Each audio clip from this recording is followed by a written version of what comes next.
This is for everyone in the cast. What is your craziest fan encounter? Say it again. Tonight? What is your craziest fan encounter? Everyone has to answer that. The craziest time a fan has come up to you.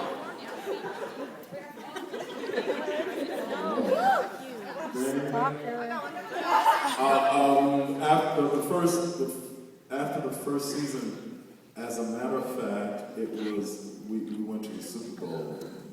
Disney flew us to the Super Bowl. But anyway, it was the night of the Colored Black episode.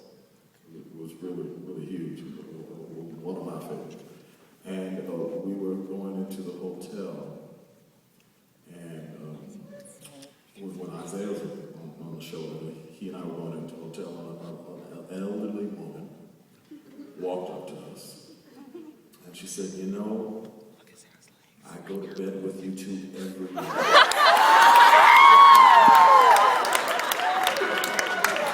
And I said, "You do too." But it was very flattering. But you know, her husband was standing there like, "Gertrude, come on."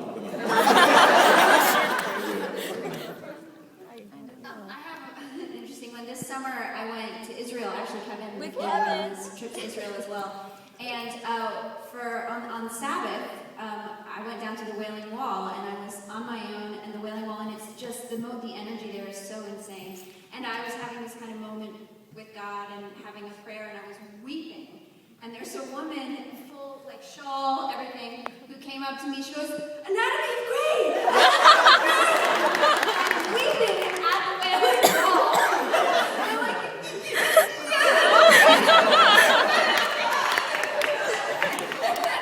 and we had a whole encounter, and she wouldn't leave me alone. I was like, "I'm coming, you okay?"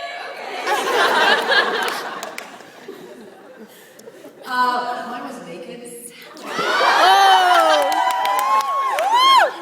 I love going to Korean spas, and sometimes it's a little uncomfortable when you're naked, and someone comes up to you and says, "I just love your work," and you're just like, "Great, thanks." And try to be really cool about issues.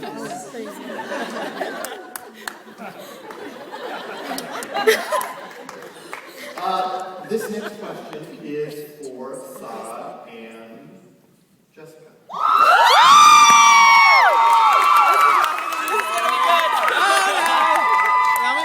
There were a lot of emotions for Callie and Arizona last season in terms of the relationship and the baby and the accident arc. How did you guys prepare for this? Did you have any extra rehearsals together? Yes,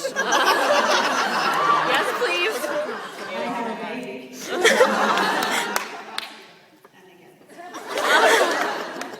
Tequila. I mean, we didn't get together and rehearse. It's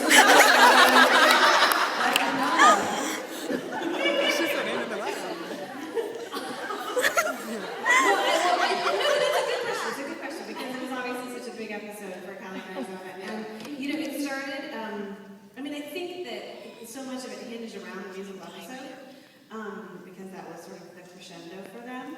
And I think that when we first heard of the musical episode, obviously sort of immeasurably talented and as are obviously, as you saw tonight, so many people on the show.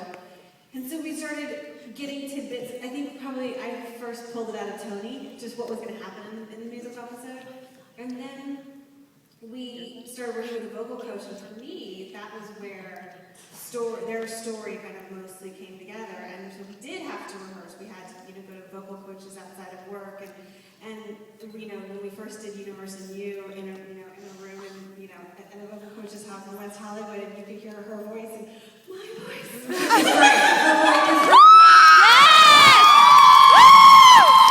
Yes!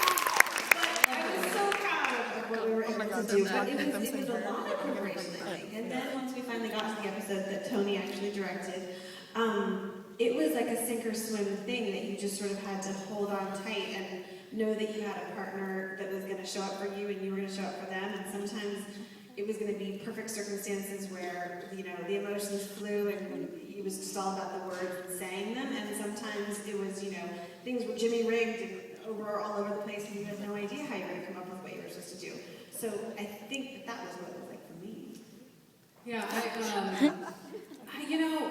okay, everybody's heard me talk about this ad nauseum at work, but ad nauseum. And I lost my best friend to cancer like many, many years ago, and I was working on the show at the time. So after that, my life kind of changed in a big way, and Jessica actually joined the show like right after that, and so she had to deal with me grieving every single day and going through a very, very difficult process. So bless your heart for that.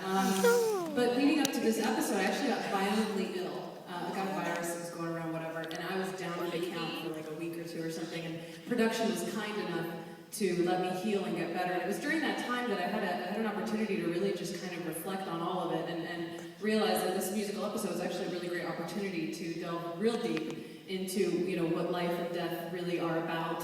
And it was a very spiritual journey, and I was completely self-involved the entire time. And and so a lot of that for me was kind of a real cathartic personal journey, actually. But it was great to have Jessica as a partner because she is so giving and so present and so talented. So for me, it went beyond just the telling of the story on the TV show. It was pretty deep, especially, you know, my fiance had to watch me dying on screen. That was not fun. But you know, you go there, you do the work, and you go there, and you imagine what that would be like, and we did it.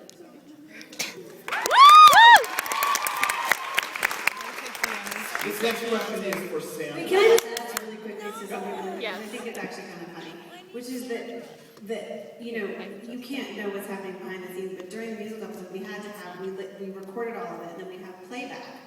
And the only challenging moment was, if you remember, when Arizona is bent over Callie's bed, thinking that she's a goner for sure. And Callie comes back with the most amazing song and everything else. And they had to play it. And it was really loud. And I was meant to not hear it and be bent over a hospital bed. So when you see me shaking, because I'm meant to be probably crying, which I'm sure I was on a couple takes, I'm also trying not to laugh because it's so loud.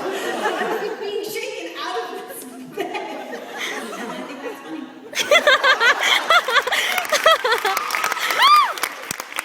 If I remember correctly, there was one take when I had to go up to her and say, you're kind of bopping to the music. It was Universe of You, wasn't it? You were like listening to the song and you forgot.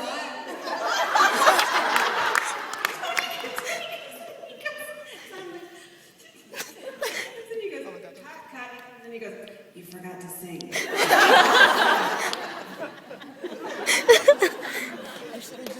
Sandra, Billy from Los Angeles wants to know, what's your favorite part about working so closely with Kevin and Oh my Kelly? God.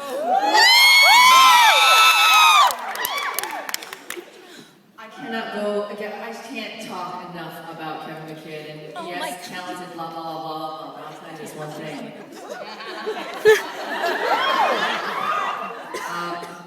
Okay, I have more than one thing. One, he's a great kisser. Two, he has amazing skin. You're killing me. Yeah, it's your skin and your lips, babe.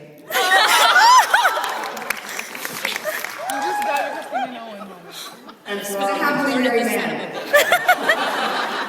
Save them, Shonda! You'll see. Oh, good. We love you. for our last question, John, this is for you. How are you going to continue to have more than one successful show going? Because you have a new show, Scandal, coming on. And how is our beloved Grace not going to suffer? Oh, Grace isn't going to suffer. It's interesting to me that that's a question. I do think in a lot of ways, you know, Grace is in its 8th season. We've all been together for a really long time in a way that I love. The show is at the forefront of my mind in a way that's kind of crazy. And sometimes I wish it wasn't. Like I'll go into the writer's room and I'll be like, I had a dream last night about these two characters and what we have to do. In a way that almost nothing ever is, because the first thing I ever really created that's taken on such a life of its own. Yes, there are going to be other children of Mom mommy still loves all the kids. But no, I mean, I think for me, Grey's has a place in me that's partially home for me. It's not going anywhere. And the show is still really important, and I keep saying that we're going to continue to do the show. I'm going to continue to do the show as long as it's interesting for me to do. And by that I mean, as long as it's still vital for me, as long as I'm still waking up in the middle of the night thinking about the stories. When that ends, I think the show should end. But for right now, like, it's still all there. Like, it's still circulating in my blood in a way that I can't let go of. So, that's what And with that, we want to thank you all.